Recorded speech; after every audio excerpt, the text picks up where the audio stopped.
지난 시간에 이야기했던 거 기억하시죠? 자폐 성향적 언어의 특성이 어떻고 원인은 무엇이고 해결 방법은 뭐가 될 수 있을지.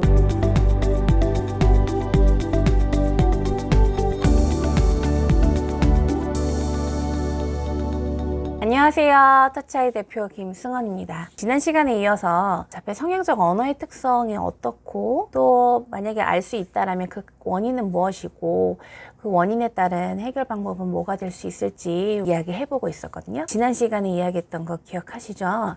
짧고 높은 소리를 낸다거나 눈에 보이는 사물 위주로 단어를 알아가고 언어를 그래서 좀 제한적으로 사용한다는 특성이 있었고 억양과 톤이 다소 부자연스러울 수 있다라는 그런 특성이 있다라고 이야기를 했어요.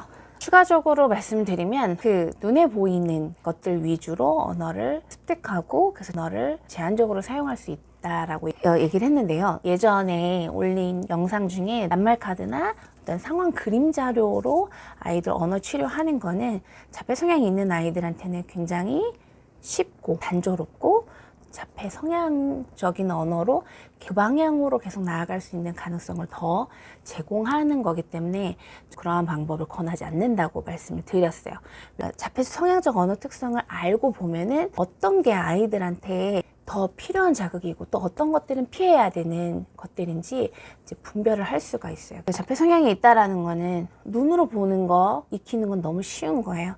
늘 이것들을 추구하고 반복하고 있기 때문에 언어적 상황에서도 또 눈으로 보이는 낱말카드, 숫자, 글자 이러한 시각 자극 위주로 자극을 주는 거는 우리 아이들의 조금 더 언어의 그릇을 키우는 데는 크게 도움이 되지 못한다는 거 다시 한번 말씀드리려고 합니다. 이어서 자폐 성향적 언어 바로 말씀을 드릴 텐데요. 많은 분들이 이미 좀 잘 알고 계세요. 반향어라는 걸 많이 알고 계시죠. 그래서 반향어는 크게 두 가지. 즉각 반향어와 지연 반향어가 있다. 이 정도도 자료 찾아보시면 충분히 아실 수가 있는데 즉각 반향어는 뭐예요? 들은 거 그대로 따라하는 거죠. 그래서 예를 들면은 이건 뭐야? 그러면 뭐야? 김승원 이렇게 부르면 김승원 이렇게 하고 자기 이름을 부르면 뭐 대답을 해야 되는데 그렇지 않고 그냥 들은 대로 바로바로 이제 따라하는 것들을 우리 즉각 반향어라고 하고 지연 반향어는 뭐예요? 자기가 예전에 이와 비슷한 상황에서 들은 것들을 이제 지금 상황에서 쓰는 거죠. 예를 들면 엄마한테 뭐 달라고 할 때 엄마가 과자 줄까? 이렇게 이제 말했었죠. 엄마가 과자를 갖고 있는데 예전에 엄마가 했던 말이 기억이 나는 거예요. 그래서 어떻게 얘기해요? 과자 줄까? 과자 먹고 싶어? 엄마가 했던 말을 그대로 예전의 것들 기억을 떠올려서 하게 되는 게 이게 이제 지연 반향어인 거죠. 그 들은 말을 그대로 따라하는 것, 이것이 모방어로 볼 수도 있고 또 반영어로 볼 수가 있는데 모방어와 반영어는 또 어떻게 다를 수 있냐. 이 모방어는 다른 사람의 말을 그대로 따라하기보다는 뭔가 이 말은 재밌는데 이 말은 따라하니까 다른 사람이 반응을 해주는데 이러한 사회적인 흥미와 관심을 둘 수 있는 것들이 있을 때 나타나는 것들이 사실 모방어예요. 근데 주변 사람들이 특별히 관심 가져주는 것도 아니고 재밌게 반응해 주는 것도 아니고 한데 그런 것들을 그대로 똑같이 얘기하거나 아니면 그런 것 중에 자기가 잘 모르겠는 것들을 그냥 똑같이 말을 하거나 듣고 생각하지 않고 단순히 따라하는 빈도수가 많다 싶으면은 이 부분은 이제 성향적 언어라고 봐야 될 필요성이 있습니다. 이 반향어의 원인도 이전 영상에서도 자주 올려드리기는 했는데요. 일방적인 기계 소리 노출이 많았던 경우 소리를 듣고 소리를 자신과 연결되어서 생각하기보다 기계 소리는 일방적으로 계속 들리는 소리이기 때문에 그 소리를 많이 듣게 되면 그냥 그 소리를 생각하지 않고 무비판적으로 수용하게 됩니다. 그런 과정이 반복됐을 경우에는 아이가 소리를 들은 것들을 내 생각과 내 감정과 상황에 따라 바꿔서 나의 언어로 말해야 된다는 인식이 부족할 수가 있어요. 우리가 늘 중요시하는 아이의 자아를 키워주다 보면은 반향어보다는 듣고 자기 생각으로 대답하고 자기 생각으로 핑퐁 대화가 되는 이제 그런 방향으로 좋아지게 될 겁니다. 또 이제 자폐 성향적 언어 특성이 뭐냐면 좀 쭝얼쭝얼 거리는 혼잣말들이 좀 많습니다. 물론 아이들이 혼잣말을 할 수는 있어요. 근데 혼잣말을 할 때 이게 어디서 들었던 내용인지 우리가 한번 잘 들어볼 필요가 있거든요. 이 혼잣말이 사람들하고 있었을 때 재밌었거나 인상 깊었던 것들을 자기가 다시 재구성해서 뭔가 역할놀이를 한다던가 그게 재밌었기 때문에 또 즐겁기 위해서 비슷한 말들과 상황들을 연출하기 위해서 혼잣말 하는 거다. 그러면 보통 아이들 중에도 놀이 가운데 이런 흐름이 있거든요. 근데 반면에 자폐 성향적인 언어는 사람들이 했던 말들도 있긴 있지만 기계 소리, 미디어에서 나오는 소리, 뭐 음악 소리, 자기와 직접적으로 연관되어 있는 거기보다는, 그리고 어떤 역할에 따른 그 감정에 따른 것들을 만들어 나가기보다는 그냥 그 상황에 그대로 녹음이 된 것처럼 작용을 해서 계속 그 소리를 듣기 위해서 계속 중얼중얼 거리는 그런 소리들이 많을 수 있어요. 건강한 방향의 혼잣말을 할 때는 아이들이 그때 느꼈던 감정들이 표정과 몸짓 같이 나오거든요. 근데 자폐 성향적 언어에 의한 혼잣말은 표정도 별로 없고 뭐 몸짓이나 행동이나 이런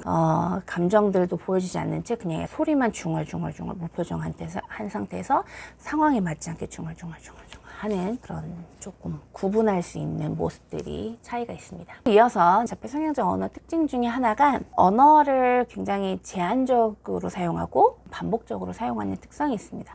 한 상황에 한 언어, 한 단어나 한 문장을 딱 요 상황에선 요거, 요 상황에선 요거 이렇게 좀 제한적으로 사용하는 경우가 있어요. 그래서 예를 들면 자기가 먹고 싶으면 아이가 주세요라고 할 수도 있고, 또 먹고 싶어 빨리 줘, 나는 왜 안 줘? 이렇게 아이가 이 상황에 따라서 다양하게 언어적으로 접근하다 보면 한 상황에서 언어가 다양해질 수 있는데, 자폐 성향적 언어 특성을 가진 아이들은 주세요. 그럼 다른 사람이 안 주고 있잖아요. 주세요.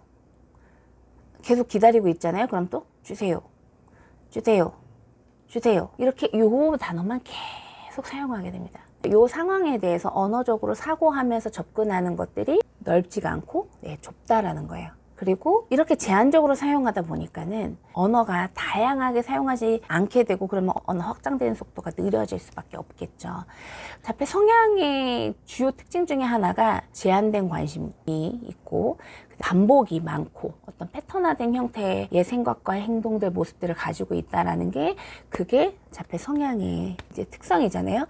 그것들이 역시나 언어적인 상황에도 영향을 미치는 겁니다. 그래서 저희가 아이들 껴안기를 할 때도 제가 뭘 보냐면, 이 아이가 언어를 어떻게 말하고 또 생각하면서 또 다르게 접근하고 하는지를 봐요. 그럼 딱 껴안아요. 그럼 아이가 막 생각하겠죠. 엄마를 부르기도 하고 아빠를 부르기도 하고 왜 그러는지 물어보기도 하고, 아니면 이거 빼달라고 빼 이렇게 얘기할 수도 있고. 그리고 보통 건강하게 언어적 시도를 다양하게 하는 아이들은 빼, 언제까지 할 거예요, 놔주세요, 이렇게 자기가 언어적으로 다양하게 할 수 있는데, 자폐 성향이 있는 아이들은 딱 껴안으면 빼, 좀 이따가 빼, 좀 이따가 빼. 뭔가 시간 간격도 약간 뭔가 정형화된 것 같고, 또 이 상황에서 스스로 사용하는 언어가 굉장히 제한적인 이런 특성들이 있습니다. 그래서 우리가 자꾸 몸을 안아주고 몸놀이 해주고 하는 거는 뭐냐면은, 이 한 상황에서 아이가 조금 더 적극적으로 사고하고, 이 적극적으로 사고한 것들이 언어적으로 언어적으로 시도의 폭을 더 넓혀주기 위해서 우리가 이렇게 하는 거거든요. 아이들은 자꾸 생각해야 됩니다. 언어 표현 능력 이전에 언어 사고 능력이 훨씬 더 중요하고, 언어 표현 그 초기 단계에는 말하는 것보다 말하면서 생각하고 다른 사람 말을 듣고 생각하는 과정이 중요하다고 얘기하는 부분들이 바로 이 부분 때문에 그렇습니다. 아이들이 말이 트일 때 훨씬 더 건강하게 확장돼서 다양하게 폭넓게 시도할 수 있게끔 하기 위해서 우리가 그렇게 접근하는 거예요. 우리가 자폐 성향적 언어 특성에 대해서 알아보고 그 원인적인 것들을 알 수 있으면 한번 얘기해보고 솔루션도 같이 찾아보고 보았는데요. 이렇게 언어는 다른 각각의 발달하고 다 서로 연결되어 있기 때문에 우리 아이가 조금 더 건강하게 언어가 트이고 예쁘게 말을 잘 하기 위해서는 아이를 종합적으로 볼 수 있는 그런 안목이 있어야 됩니다. 우리 아이는 말만 트이면 될 것 같아요. 우리 아이가 말이 늘면 인지도 늘고 사회성도 좋아질 텐데, 그리고 우리 아이가 말을 하지 못해서 친구들한테 못 다가가는 것 같아요. 이렇게 생각하시는 거는 이 발달을 전체적인 걸 아직 이해를 못 하셔서 그럴 수가 있어요. 사회성이 좋아지면서 언어가 좋아지는 거고요. 상황에 따라 자기 몸을 쓰면서 인지적인 개념이 좋아지고 또 감각 발달, 감정 발달이 원활해지면서 언어가 더 건강한 방향으로 가는 거거든요. 아이의 언어에 대해서 너무 조급하게 보시기보다는 다른 발달의 영역들, 아이가 뭘 보고 뭘 만지고 누구랑 어떻게 놀고 이런 것들을 종합적으로 보면서 접근하시면 우리 아이의 언어를 훨씬 더 건강한 방향의 환경 자극을 만들어줄 수 있을 겁니다. 네, 저희 서차이 TV에서는 2021년에는 각 가정에 있는 너무나 아름답고 소중한 우리 아이들의 언어가 더 건강한 방향으로 갈 수 있도록 더 필요한 정보나 교육을 계속 제공을 할 거고요. 그리고 우리 아이들이 쫑알쫑알 예쁘게 말할 때까지 끝까지 응원하면서 함께 하도록 하겠습니다. 오늘 영상도 도움이 되셨길 바라고요. 좋아요, 구독 부탁드리고요. 다음 영상에서 또 찾아뵙도록 하겠습니다. 감사합니다.